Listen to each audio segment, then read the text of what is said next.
Bonjour et bienvenue sur le site de Bon Bulletin, Bonne Note. Je m'appelle Daphné Donne et j'aide les femmes dont les enfants rencontrent des difficultés à l'école à modifier leur comportement. Bonjour, bienvenue dans ce nouvel épisode. Alors aujourd'hui, c'est l'épisode numéro 32. Pourquoi est-ce que vous ne faites pas ce que vous savez pourtant devoir faire ? On est nombreuses dans ce cas-là, n'est-ce pas ? Et j'ai vraiment hésité à intituler ce podcast « Pourquoi nous ne faisons pas ce que pourtant nous savons devoir faire ». J'ai vraiment hésité à m'inclure dedans parce que bien sûr, ça m'arrive encore malgré des années de self-coaching. Alors l'avantage, c'est que maintenant, je m'en rends compte rapidement, d'accord ? Et donc, je peux beaucoup plus rapidement corriger le tir. Et donc, c'est ce qu'on va voir aujourd'hui.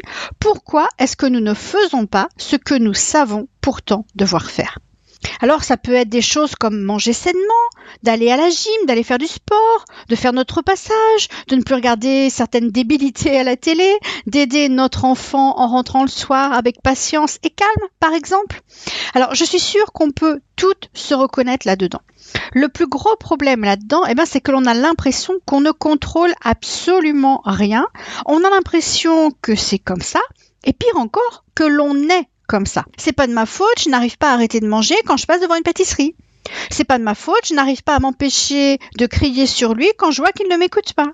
C'est pas de ma faute, je ne suis pas très inspirée pour écrire cette lettre aujourd'hui ou pour créer ce podcast par exemple si vous êtes dans la même situation que moi aujourd'hui. Nous avons donc tendance à penser que tout ça, c'est complètement hors de notre contrôle et que nous n'y pouvons rien. Alors bon, certaines d'entre nous, les warriors vraiment, au contraire, elles vont penser qu'elles peuvent tout contrôler, qu'elles ont leur destin en main et que rien ne leur arrivera. Mais en réalité, c'est pas mieux. La vérité, c'est qu'on n'a aucun contrôle sur les circonstances de notre vie, sur tout ce qui nous arrive dans notre vie, sur le comportement des autres, leurs réactions, etc., etc. Mais par contre, nous avons 100% le contrôle de toute l'expérience que nous en faisons. Nous avons 100% le contrôle de ce que nous pensons à propos de nos circonstances. Nous avons 100% le contrôle de ce que nous ressentons donc, puisque nos émotions découlent uniquement de nos pensées et non pas des circonstances de notre vie, même si c'est ce qu'on nous a fait croire depuis toujours. Du coup, nous avons 100% le contrôle des actions que nous prenons, ou que nous ne prenons pas d'ailleurs, ça revient au même, d'accord ? Tout, absolument, tout ce que nous faisons ou ne faisons pas, découle de la façon dont nous nous sentons. Alors, ce qui se passe lorsque nous ne faisons pas ce que pourtant nous savons devoir faire, c'est que nous répondons à une émotion qui, elle, nous vient d'une pensée qui est très souvent inconsciente. C'est là que le coaching ou l'auto-coaching prend toute son importance. Le coaching, il va vous permettre de découvrir pourquoi est-ce que vous faites ce que vous faites, même si c'est loin d'être les actions qui vous apportent les meilleurs résultats. Et justement, le coaching va vous permettre de devenir consciente de ces pensées qui créent cela en vous. L'auto-coaching, nous permet juste de faire ce travail sur nous-mêmes toutes seules. Ça prend plus de temps et il faut avoir les bons outils pour ça. Mais il n'y a vraiment personne d'autre que vous-même qui serait ainsi présente à vos côtés 100% du temps, d'accord ? Donc, ce processus qui consiste à s'observer, penser, ça nous apporte un pouvoir considérable sur la façon dont nous voulons vivre notre vie. Il n'y a rien de plus puissant, de plus extraordinaire que ça. Tout ce que je vous explique là, de façon très générale, ça peut s'appliquer absolument à tout le monde, à vous, à moi et à votre enfant aussi. Si votre enfant, lui aussi, ne fait pas ce qu'il sait pourtant être important pour sa scolarité, c'est pour lui aussi, à cause de la façon dont il se sent, tout ça à cause de ses pensées inconscientes. Non, ce n'est pas parce que le prof a demandé trop de devoirs, trop de leçons à apprendre. Non, ce n'est pas parce que c'est beaucoup trop difficile pour lui. Non, ce n'est pas parce que les enseignants ne sont pas assez bienveillants avec ceux qui ont plus de difficultés. Non, non et non. Pour votre enfant, ça, ce sont des circonstances. S'il se comporte comme il se comporte, c'est à cause de la façon dont il se sent. Et ça, c'est à cause des pensées inconscientes qu'il a. Si le prof donne beaucoup de leçons, qu'est-ce qu'il pense ? Probablement que son centre de conscience inférieur, celui des sensations, lui fait immédiatement penser que ça va être long, que ça va être pénible, que ça va être difficile pour lui, qu'il va devoir sacrifier sa soirée pour faire ses devoirs au lieu de s'amuser. Eh bien, s'il pense ça, qu'est-ce qu'il va ressentir alors? S'il pense vraiment qu'il doit sacrifier sa soirée pour faire ses devoirs au lieu de s'amuser, eh bien, probablement qu'il va ressentir du découragement ou peut-être l'envie de se rebeller aussi. Vous vous étonnez alors qu'avec une telle pensée en tête, je vais devoir sacrifier toute ma soirée, qu'il ne veuille pas le faire, même si ça fait 10 fois que vous le demandez? Il sait pourtant que ce serait bien pour sa scolarité. Là-dessus, j'ai aucun doute. Il le sait. Vous lui avez déjà dit un demi-million de fois au minimum de toute façon. Mais quand vous lui dites, eh bien forcément, il a pendant quelques millisecondes la pensée que vous avez raison, mais devant cette tonne de devoirs pour laquelle il va devoir sacrifier sa soirée, eh bien cette pensée-là que vous avez raison, eh bien elle ne fait pas long feu et il se sent découragé et il ne fait pas ce qu'il sait pourtant devoir savoir faire. Alors le plus important de tout ça, eh bien c'est d'en prendre conscience, c'est-à-dire de sortir de cet état d'inconscience où vous croyez que vous n'y pouvez rien, que vous êtes comme ça, ou que votre enfant n'y peut rien, qu'il n'aime pas l'école, ou que vous ne pouvez pas vous empêcher de crier sur lui au lieu de le guider avec bienveillance. Commencez par prendre conscience d'abord de tout cela pour vous. Voyez, découvrez, soyez curieuse de voir comment ça se produit aussi pour votre enfant ensuite, pour votre mari aussi, pourquoi pas. Ensuite, il faut apprendre à prendre le contrôle de nos actions.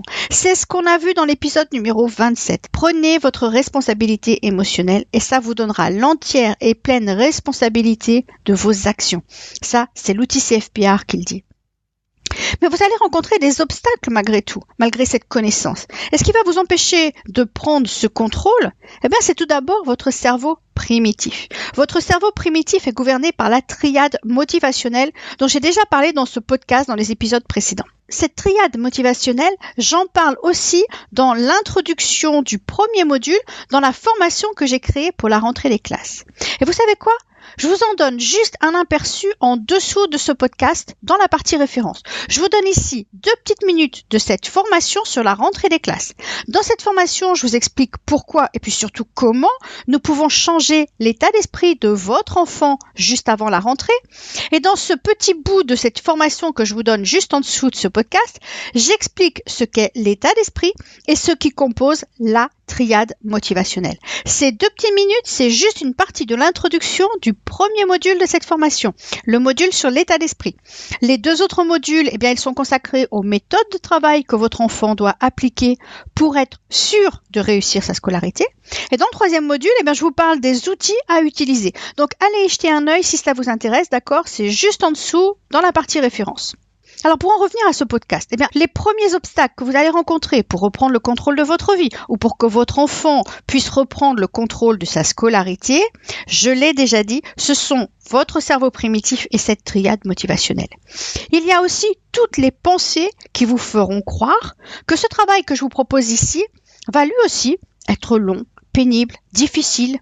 Vous allez alors croire des pensées qui vont vous faire vous sentir débordé, déprimé. On a déjà vu ça dans un épisode précédent de ce podcast, c'est dans l'épisode numéro 28. Donc allez y jeter un coup d'œil là aussi si ça vous intéresse. Et pour certaines d'entre vous, le plus gros obstacle pour faire ce travail de coaching ou d'auto-coaching afin d'aider au mieux votre enfant, eh bien ça va être la confusion. Vous n'allez pas faire ce que vous devez pourtant savoir faire parce que vous serez complètement dans la confusion mentale. C'est-à-dire que vous allez vous dire, en réalité, c'est-à-dire que vous allez penser, je ne sais pas ce que je dois faire exactement là. Mais à la place, vous pourriez tout aussi bien choisir de penser « je vais y arriver à le faire, je vais apprendre à le faire, je vais rechercher comment le faire, je vais essayer de le faire ». Essayez de faire cette chose que jusqu'à aujourd'hui vous ne faisiez pas, alors que pourtant vous saviez que c'est ce que vous devriez faire. Et peut-être que vous savez que j'ai raison et que je peux vous aider à aider votre enfant à bien le préparer pour cette rentrée. Alors, qu'est-ce que vous en pensez? Quelles émotions est-ce que ces pensées déclenchent en vous, là, maintenant, tout de suite? Du doute? De la confusion? Vous vous dites que vous êtes déjà trop occupé? Et si je vous aidais à gérer toutes ces pensées inconscientes qui vous empêchent de faire ce que vous savez pourtant devoir faire? Je peux vous aider, je vous assure. Et donc, toutes les informations dont vous avez besoin pour ça, pour que je vous aide, eh bien, elles sont juste en dessous de ce podcast dans la partie référence. J'ai 2 façons de vous aider à préparer la rentrée. Il y a la formation en ligne pour la rentrée des classes, le bon état d'esprit, les bonnes méthodes, les bons outils. Et puis, il y a mon programme de coaching. Là, ce sont 6 séances de coaching par Skype, une séance par semaine. Mais attention, ici, les places sont limitées.